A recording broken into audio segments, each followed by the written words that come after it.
In this video, we're going to take a look at solving a system of linear equations. Namely, when you have many equations and many unknowns, you need as many equations as unknowns to solve the equations.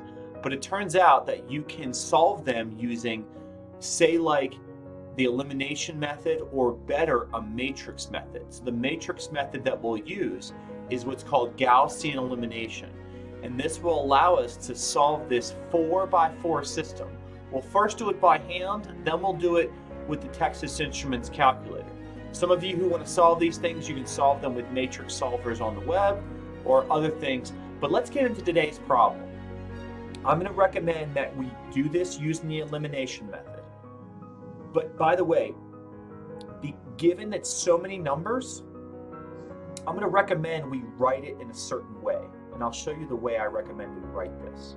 That we write this as 1, -5, 2, -1, vertical kind of dashed line, and then let's see, 3, 1, -3, 2, 17, and then 4, -2, let's see, 1, -1, -1, and then one more, it's a little bigger, okay, and then finally, let's see, -2, 3, -1, 4, and then finally 11. And let's bracket it off here, part of the dash here. Do you see that I only wrote down the numbers?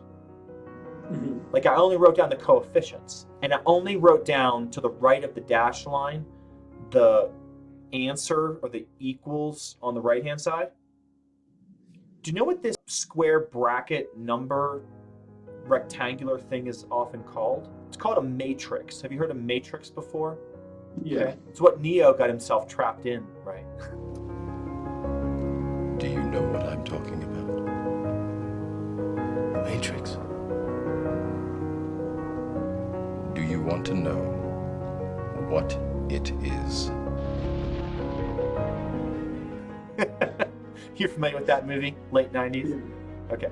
So it's the matrix, right? It's this whole array of numbers, basically. Okay? So, I mean, without going into, the matrix and trying to destroy the agents or whatever.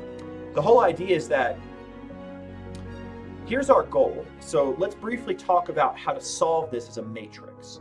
So let me just write a few words here, okay? So a matrix is a rectangular array of numbers, okay? That's all it is.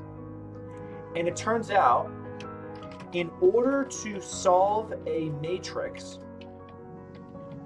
we use row operations, which are really just like the elimination method. So let me, I know that went off the screen. Let me just go like this. There we go. Okay. So in order to solve a matrix, we use row operations, which are really just like the elimination method. So one thing we can do is we can take a row and we multiply it by a constant, which, by the way, we actually kind of did that in one of the last moves of the last problem, right? We divided everything by 3. Same thing as multiplying everything by 1/3, right? So we can multiply by a constant. That's one possible row operation. Another row operation is we can switch rows. And by the way, switching rows is just like switching the location of the equations. It's really nothing fancy. But then the last one is we can add or subtract a multiple of a row to another. And think about this. This is the one we're going to use the most often. Add or subtracting a multiple of a row to another. And basically, it's more or less the elimination method. Remember before we tried to eliminate all the z's first, right? And then we eliminated the x's, then we eliminated the y, and that kind of thing. Here, notice that we've got w, x, y, z. Now it turns out whenever you have this many variables, it's not so important which one you eliminate first. What's actually most important is, and then I want to write this down to make sure we're clear, we want to have all zeros below the main diagonal. Now, what the heck do we mean by that? We want to have all zeros below the main diagonal. So structurally, what we want to do is we want to have the matrix looking like this. We want to have, these are numbers here, but then we want this being the main diagonal, and then below the main diagonal we have all zeros, and then the main diagonal is whatever it is, and then up here are other numbers. Okay? So by the way, when I say main diagonal, I'm talking about this, and in our particular matrix, I gotta draw this carefully, that would be the main diagonal. Now think about this. Suppose these are all zeros right here for a second. So let me write that down. We want zeros. Notice that if we have 0, 0, 0, and then we have, let's say, 5, and then we have this dashed, and then we have 15, does it make sense to you that once we've simplified this matrix, 5z equals 15? And then z would equal 3, right? This is just an example, right? This is totally an example, okay?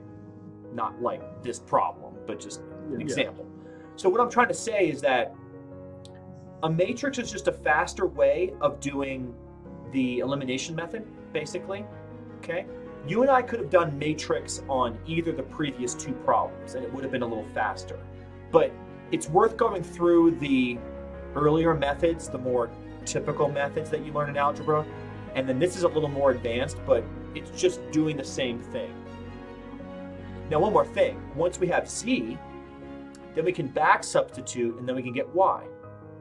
And then we can back substitute and get x. Then we can back substitute and get w.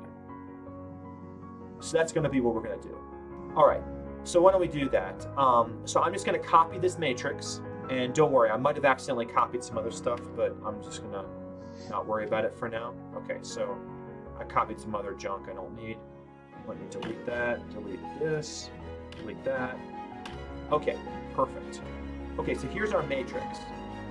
Okay, so what I want to do is, in order to reduce this matrix, we need to make the first column of all the numbers equal to 0, except for this very first on the upper left.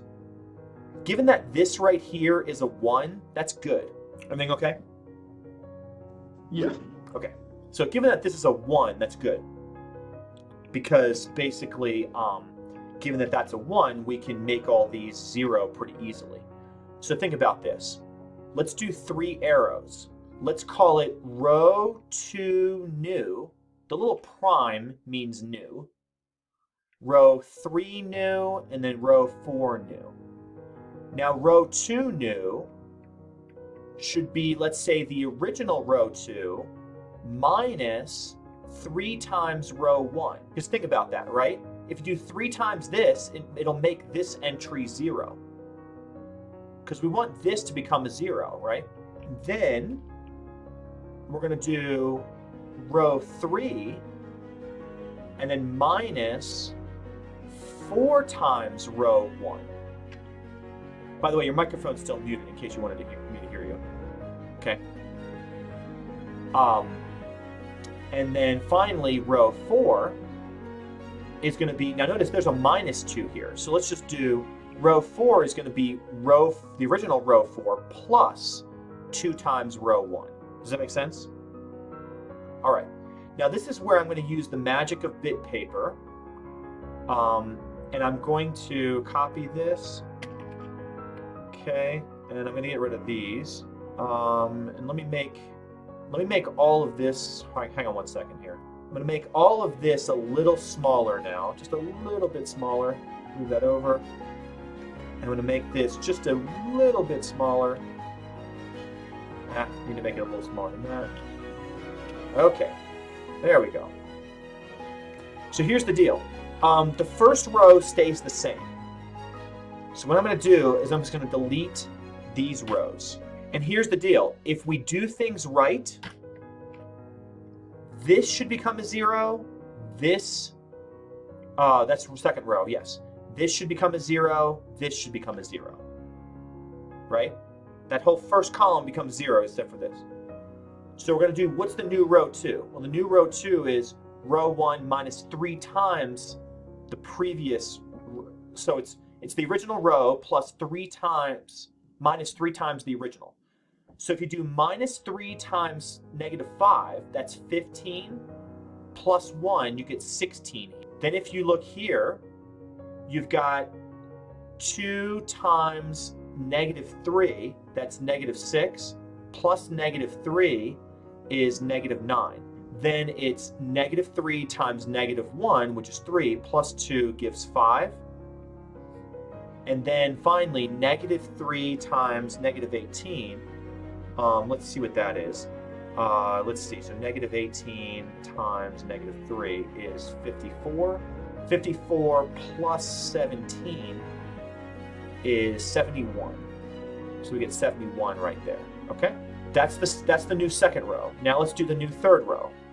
So here I'm interjecting as the first time through there was an error, but now the error has been corrected. So what we're going to do is to do that new third row, we're going to do row 3 minus 4 times row 1. So the idea is that row 3 new is 4 times this, 1, and that gives 0. 4 times this negative 5 added to negative 2 is negative 20, but then we subtract it, so we get 18, positive 18. Then we go 4 times row 1, which is 8, and subtract that from 1 there, we get negative 7. We go 4 times negative 1, and then that's negative 4, subtract it from negative 1, we get positive 3, and then 4 times row 1 is going to be 72, in fact negative 72, but then if we subtract it, it adds here, we get 71. So originally when I did this, there was an error, so that's why I have to restate this. For the fourth row, we just double row 1, that's 2 times row 1, and add it. So if we double this, you can imagine that the row is like 2, negative 10, 4, negative 2, and negative 36. And then just add all that to this row. So the 2's go away, you get 0. Negative 10 plus 3 is negative 7. 4 plus negative 1 is 3. Negative 2 plus 4 is 2. And negative 36 plus 11 is negative 25. Okay, so that's all good. So this is now our new view of the matrix with all the column 1s being 0 except for the upper left on the main diagonal being 1. Now, in order to proceed from here, we want to make, let's see, both this entry 0 and this entry 0. That is, in row 3 and row 4, we want to make the leading coefficients equal to 0. So in order to do that, we want the least common multiple between 16 and 18. Now if we look this up, I think it's 144. So let's work this out. So 144 divided by 16 is going to be 9. And then 144 divided by 18 is going to be 8. Now 16 is 8 times 2, and then 18 is 9 times 2. So 2 is the only common shared factor. So 9 and 8 are the sort of odd numbers out. So anyway, I think 144 is the least common multiple. So we want to make the least common multiple of the leading terms here, the LCM of, let's see, 16 and 18 is exactly equal to 144. So we need to multiply this row by 9, that's row 2. We need to multiply this row, that's row 3, by 8. Okay, so we get 144 for the leading terms. but then multiplying each of these down by 9. This is negative 81, 45, and then 71 times 9 is 639. Then row 3 multiplied by 8 is 144, negative 56, 24, and then 71 times 8 is 568. Okay, now, once we have all that, we can just subtract these rows. So row 3 new is row 3 minus row 2. Now, when we do that, we'll get 0 for the first entry, which we want. Then then negative 56 minus negative 81 is like adding 81, so we get 25. 24 minus 45 is negative 21, and then 568 minus 639 is negative 71. All right, so we want to make this entry 0, this negative 7. I would suggest rethink about the original row 2, so row 2 above. What if you multiplied that by 7 over 16? Why 7 over 16? Well, we want to make this entry 7. So if we just add it, this negative 7 will go away. So row 2 modified should look like 0, 7, and again, we're multiplying negative 9 times 7 over 16. So that's negative 63 over 16. This is 16 right here, okay? And then we should take, let's see, 5 times 7 over 16, which is 35 over 16. That's a positive 35 over 16, okay? So I made an error there previously. And then how about 497 over 16? Where does that come from? Well, that comes from 71 times 7 over 16. Okay, so let's add this to the last row. That's what we'll show on the next slide. So in the next slide, we add it to the last row. Now this leading entry becomes 0, but it's negative 63 over 16 plus 3, 35 over 16 plus 2, and then negative 25 plus 497 over 16. So if we simplify those, you can just throw those in your calculator or do a common denominator. Negative 15 over 16, 67 over 16, and then we also get 97 over 16. Okay, so that's the last row. And now what we want to do is we want to make this entry 0. How are we going to do that? Well, first of all, let's make this last row easier. Since they're all fractions, just multiply everything by 16 to remove fractions from the last row. So it's negative 15, 67, and 97. And now finally, we want to make these leading entries equal to 5 or negative 5, because we can just add them. So let's divide row 3 by 5, and let's divide row 4 by 3. So we get 5, negative 21 over 5, negative 71 over 5, and then negative 5, 67 over 3, and then 97 over 3. So we're just going to add these rows. So what that means is row 4 new is row 3 plus row 4 from the previous slide.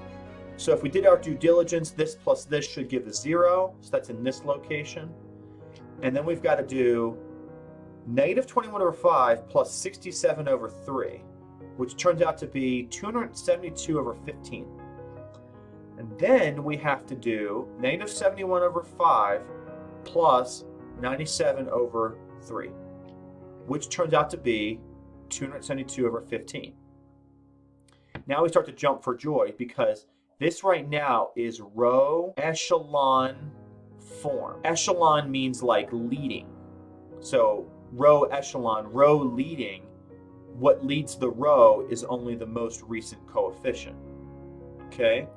So we've got from the fourth row, 272 over 15 times z equals 272 over 15. So if you divide that, that's just z equals 1. That's our first variable.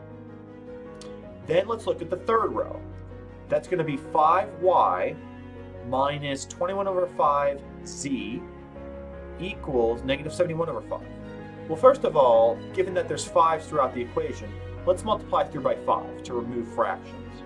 So if we do that, 25y by distributing minus, and then this is going to be 21 times z. Remember, z is equal to 1. And then equals negative 71. Well, that's not too difficult to solve because we can add this term over, add 21 over, and we get 25y equals 21 minus 71, which is the same thing as negative 50. So if 25y equals negative 50, y equals negative 2. So that's our second coordinate. Now let's back substitute further and find x. So we're going to solve the second row. 144x minus 81y plus 45z equals 639. If you put the numbers in, you should have 144x minus 81 times negative 2 plus 45 times 1 equals 639. So that's 144x plus 162 plus 45 equals 639. 162 plus 162 plus 45 should equal to 205. So if you subtract 205 from 639, we get 432. So 144 divided into both 432 and itself just gives x equals 3. So that's our third coordinate. And finally, we have to back substitute into this first row. So that's 1w minus 5x plus 2y minus 1z equals negative 18. That's w minus 5 times 3 plus 2 times negative 2 minus 1 equals negative 18. I substituted in the values. Negative 5 times 3 is negative 15. 2 times negative 2, negative 4. There's a minus 1, there's negative 18. Negative 15, negative 4, negative 1 make negative 20 when combined. So I have to add 20 to both sides. So if you add 20 to both sides, w equals 2. So finally, what that means is if you combine all the coordinates as an ordered quadruplet, you will find the fourth dimensional point. W, X, Y, Z, solving this matrix, that is the system of 4 linear equations, 4 unknowns, is going to be 2, 3, negative 2, 1. All right. I'm going to share my screen, and after sharing my screen, I'm going to show you how to do this on the calculator. Okay. Which is not infinitely, but it's really 50 times faster than doing it by hand. Okay? What we're going to do is I'm going to clear everything out here. I'm going to go back here on bit paper to our original matrix. Like our original matrix. And I'm just going to type the coefficients in. Now, notice what I'm also going to do is I'm going to go to, see how here on the calculator there's this word matrix right here in blue? Uh-huh. So second matrix. And then I'm going to go over here to edit. And what I'm going to do is I'm going to specify the size of them. And when I specify the size of the matrix, I'm going to make this 4 by 5. 4 rows, 5 columns. Do you see that? Yeah. Yeah. Okay. So it's going to be 4, enter, 5, enter. Now we have to type the coefficients in. So let's type them in across. 1, make sure I don't make a mistake, negative 5 in terms of typing in, okay? 1, negative 5, 2, negative 1, negative 18, okay? Then it's going to be 3, 1, negative 3, 2, 17. Then it's going to be 4, negative 2, 1, negative 1, negative 1, and then last row, negative 2, 3, negative 1, 11, 4, there we go, 4, and then 11. Okay, does that probably look correct, right? Yeah. Okay. What I'm going to do is I'm going to do second quit. So I'm going to quit out of this. I'm going to go second matrix. I'm going to hit enter on matrix A. And what I'm going to do is I'm just going to look by eyeballing to make sure it looks correct, and I want you to look as well. So I think it's looking correct, and then the last column looks correct. Okay? Does that look correct to you? Yeah. Okay. And we should be able to even compare it to over here. 1, 3, 4, negative, let's see, negative 5, 1, negative 2, 3, 2, negative 3, 1, negative 1, negative 1, 2. I'm going down the columns. Negative 1, 4, negative 18, 17, negative 1, 11. Okay. Now, the reason I do all this is because, believe it or not, the calculator has a matrix solver programmed into it. You can also find matrix solvers out there on the web, okay? So if you go to Google and type in matrix solver, the same process.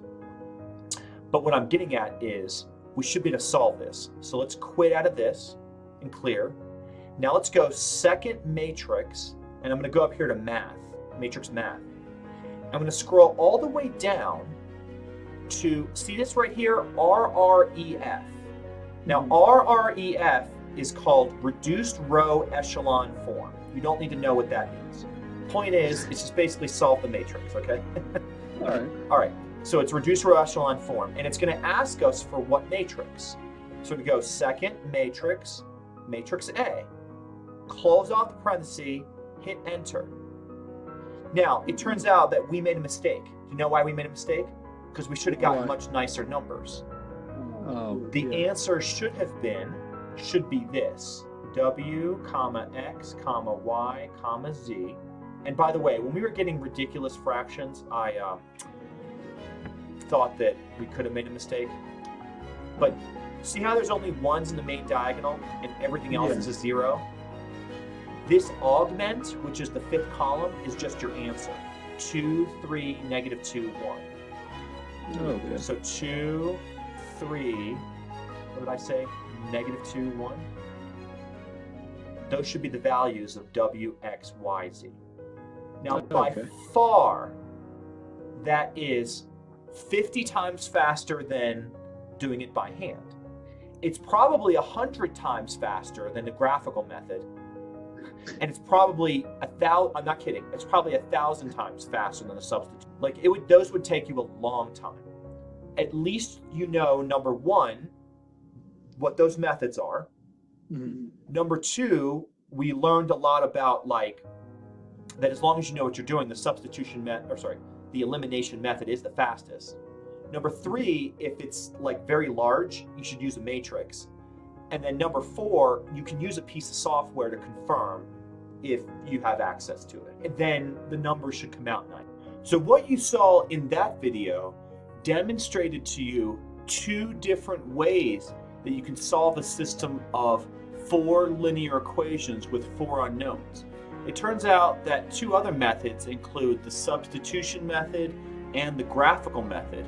But the graphical method is really beyond the scope of what our brains, at least in this world, seem to be able to handle, because I don't know of how we can easily plot 4-dimensional figures, at least not to my knowledge. Furthermore, the substitution method would be very long because you'd be substituting many equations one into the next. And so the Gaussian elimination method is going to be basically a lot like the elimination method, and that's going to get us to the final solution most quickly. Now, by the way, multiple equations and multiple unknowns are used many times in business applications and in all kinds of applications. So let us know in the comments how you're going to use this fact that you just learned. And thank you for watching High Peak Education. Please smash that like button if you enjoy this content. Please subscribe to the channel to grow the channel. Social media links are down in the description below. Please support us on Patreon. Thank you very much for getting this channel to the great number of subscribers it has now. And I hope you all have a wonderful day. Thank you for watching, and I will see you in the next video.